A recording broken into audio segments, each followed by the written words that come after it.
Another year gone by, another Western Trails game dropped several years after the original Japanese release. Following the thrilling conclusion of our journey through Erebonia and the punctuation on the stories of Liberl, Erebonia, and Crossbell, we've finally made it to the Calvard Republic. Finally, we get to play The Legend of Heroes Trails Through Daybreak, just in time to celebrate the series' 20th anniversary. So, was it worth the wait? Today, we're going to discuss if Daybreak can stand alongside Trails in the Sky FC, Trails from Zero, and the original Trails of Cold Steel as a statement-making opening salvo to its respective subseries. Furthermore, we'll be taking a look at the technical performance of the game on PlayStation 5 and Nintendo Switch and comparing them to each other, as always. On a side note, my reviews are spoiler-free for the subject game. However, spoilers for the previous Trails games will be unavoidable due to the shared continuity.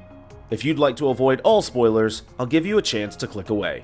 So while we're all waiting, why not subscribe and click the bell to stay notified whenever I post new videos. I also have a back catalog of content already uploaded and ready to watch, including several covering Nihon Falcom products, so please check those out too.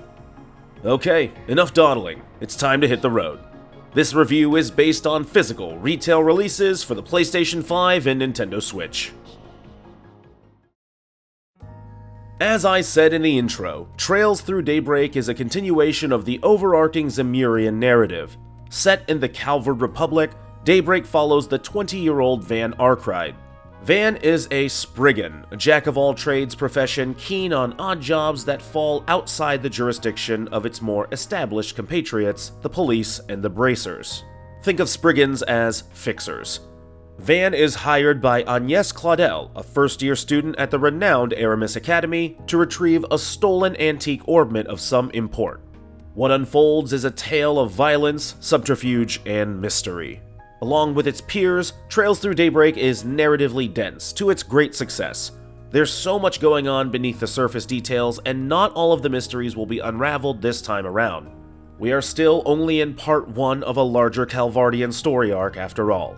Daybreak does very well at leaving loose threads and odd ends for the player to pull en route to its admittedly quite thrilling conclusion. One specific thing I really like about Daybreak's writing is how far Falcom has come with its backstories. From the outset, Van comes across as someone with experience, poise, and ability. He has friends, anecdotes, insights that originate from events prior to Daybreak. He grounds the story with a maturity and cognizance that previous protagonists lacked out of a narrative necessity. Daybreak has high stakes that have seemingly yet to peak, and I enjoyed this journey quite a bit. Most importantly, however, since this is a new meta-series with mostly new characters, new relationships, and a new overarching plot, Daybreak is the best new entry point for the series in over a decade. New players should feel free to jump into this entry with both feet. Time to talk audio. The music is good, as it always is with Falcom games. While I do think this is overall one of the weaker soundtracks in the series, I found the peaks to be higher than the valleys were low.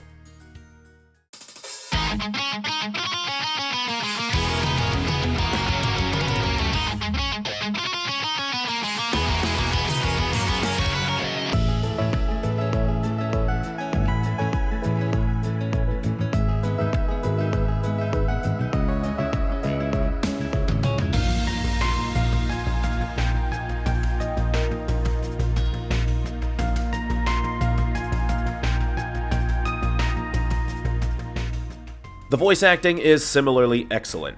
As always, I played in English due to the predominantly European aesthetic. Thanks for your patronage. Hope to see you again. Just you now. We're about to close for the day. Yeah, I hear ya. Still, there's not really a bad choice here, and I thought the Japanese voice acting was equally good. ありがとうございました。またどうぞ。おい、もう閉店だぞ。へいへい、わかってるっての。Now let's take a look at the graphics and technical performance. Daybreak features a return to series tradition in the form of a proprietary game engine. Gone is the Fire engine from Sony, used in the Cold Steel games and Reverie to moderate visual and performance success. Falcom's in-house engine aims for a similar visual stylization and benchmarks, and it achieves them for the most part. Here's what's consistent across all versions.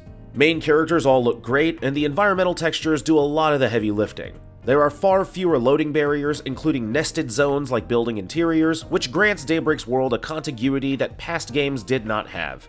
And global illumination is up to snuff, not a whole lot to say here.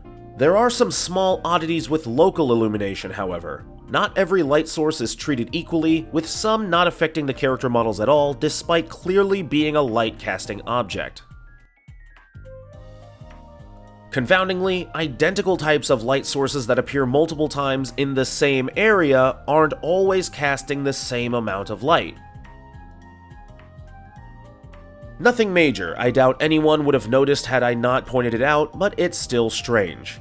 Now let's move on to the version-specific details. The PS5 release runs at 4K 60, and it stays at 60 frames per second probably about 90% of the time if I'm being generous. Often some random thing happens, or there's a dense or effect-heavy scene that causes the PS5 version to drop a noticeable number of frames. It's not disastrous, and Turbo Mode really covers for these problems as it always has in the past, but for a game that looks like this on a system as powerful as a PS5, I wish it ran better. The draw distance on PS5 is acceptable, and that's to be expected from a less visually intensive series like Trails. PS5 shadows are good too.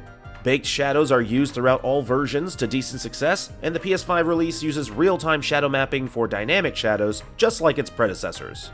In short, Daybreak on PS5 is the natural progression of the series relative to its Erebonian counterparts. Daybreak on Nintendo Switch is an interesting beast. This is the first Kiseki Switch port handled in-house by Falcom, and the results are better than they could be. I will say that Daybreak generally looks and performs better than Cold Steel 3, Cold Steel 4, and Reverie on Switch, but the typical problems linger on. There's still artifacting and aliasing on the Nintendo version, so things can become quite blurry at times. Be prepared for more than some shimmering. The draw distance is also much shorter on Switch compared to PlayStation. Pay attention to this tree in the background versus how far away Van is on each version. These changes are expected and in line with the performance of Daybreak's forerunners on Switch. Here's a twist. Switch Daybreak finally made some other changes, namely a less intensive shadow rendering method.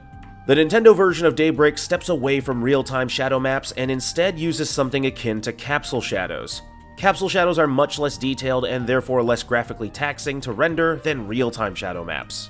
Compare the shadows on Switch versus on PlayStation. Now here it is next to Switch Cold Steel 3.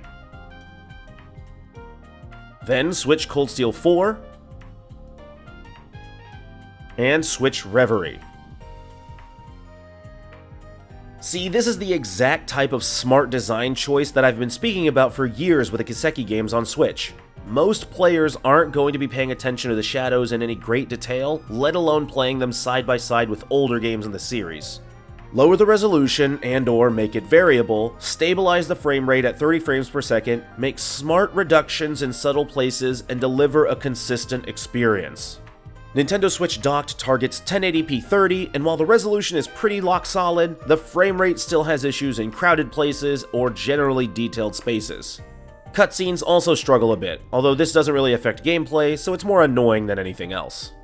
Handheld runs worse, but to be fair to the game, I think the recorded video looks much worse on a bigger display than the game actually felt in practice on the Switch OLED screen. Portable play aims for 720p 30, and like docked performance, the handheld resolution is good while the frame rate struggles, in all the same places. Turbo Mode helps a bit, but it can only do so much on Switch, especially in handheld. Playing at high speeds tends to result in a very blurry, shimmering image. But let me give the game its dues again. Switch on Daybreak is still far more stable than any other 3D Kiseki titles on Nintendo's platform, for whatever that's worth, and it never crashed on me either. There's a good foundation here for improvement, and real-time gameplay on the tablet screen looks far better than prior entries. I know these are very, very low bars, but hey, progress is progress. Here's a side-by-side of portable mode on camera, portable mode direct capture, docked mode, and PS5. And here's a screen wipe, starting with handheld on camera, now handheld direct capture, Switch on TV, And finally, PlayStation. While I can recommend the PlayStation version despite its problems, and there are observable steps in the right direction with the Switch release, I still cannot and will not recommend playing a 3D Trails game on Switch unless you have no other way to play it or you simply want to play it on the go. The longer load times on Nintendo Switch are enough to consider passing on it if you have other options. For comparison, here are the first 3 load screens in the game after you initially boot it up.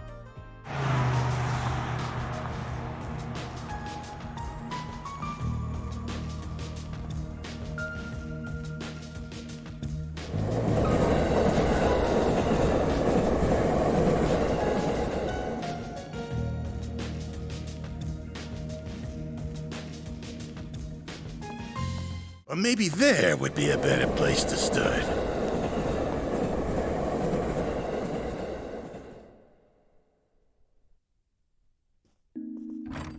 Thanks for your patronage. Hope to see you again. Just you now. We're about to close for the day. Yeah, I hear ya. Come on. Gotta take this upstairs, Yums.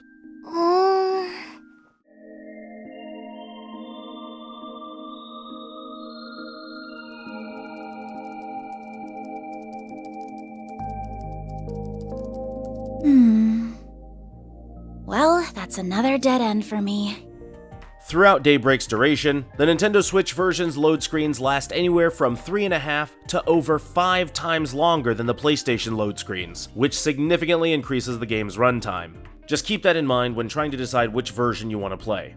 Pure graphics overall are still a step up despite the half step back in performance, but real series mainstays already know, you don't play Falcom games for the graphics.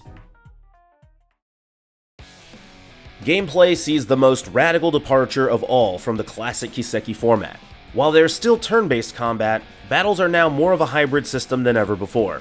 The overworld advantage strikes from Cold Steel have been expanded even further in Daybreak, with the player able to keep the entirety of combat in the overworld if they so choose.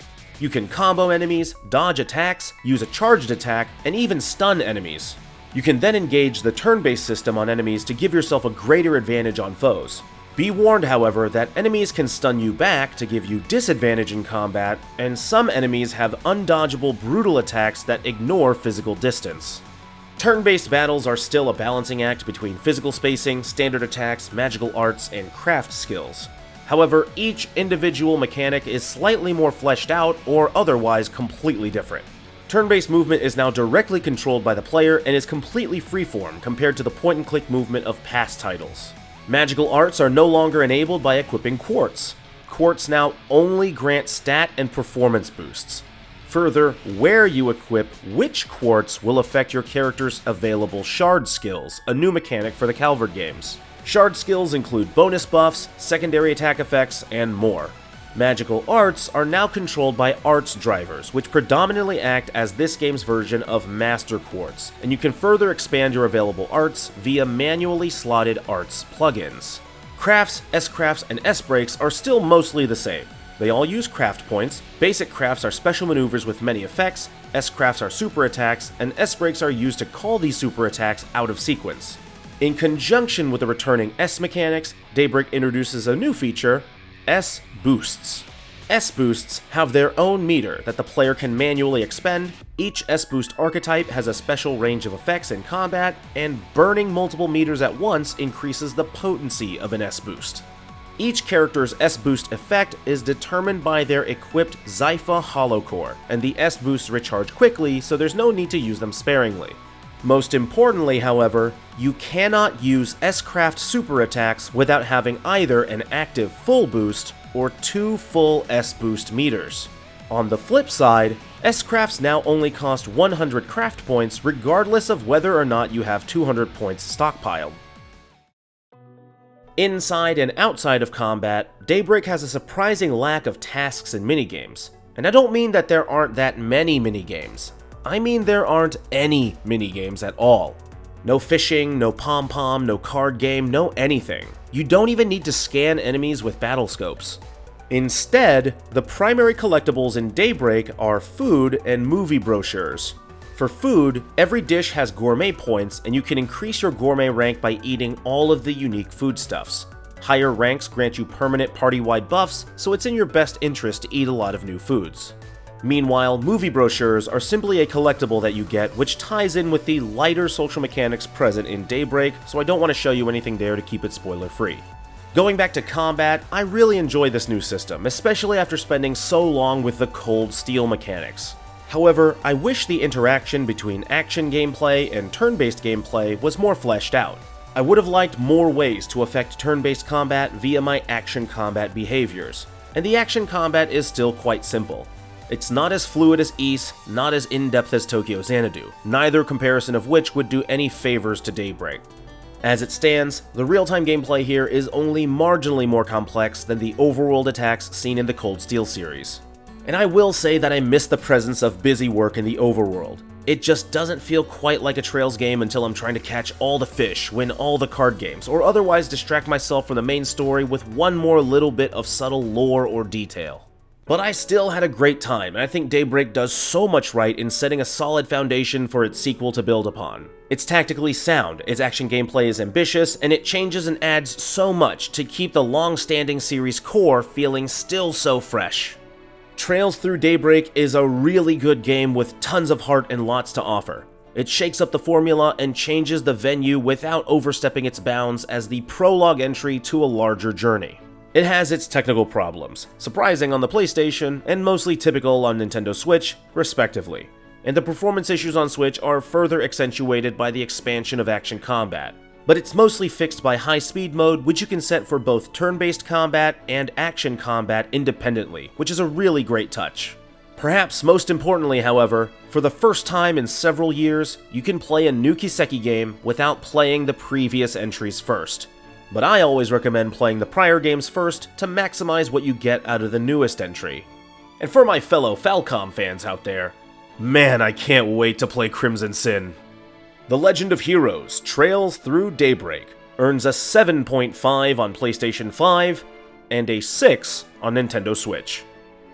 Please subscribe, click the bell, and check out my other Falcom content on screen. Arigatou gozaimasu. Minasan, go kigen yo. Sayonara.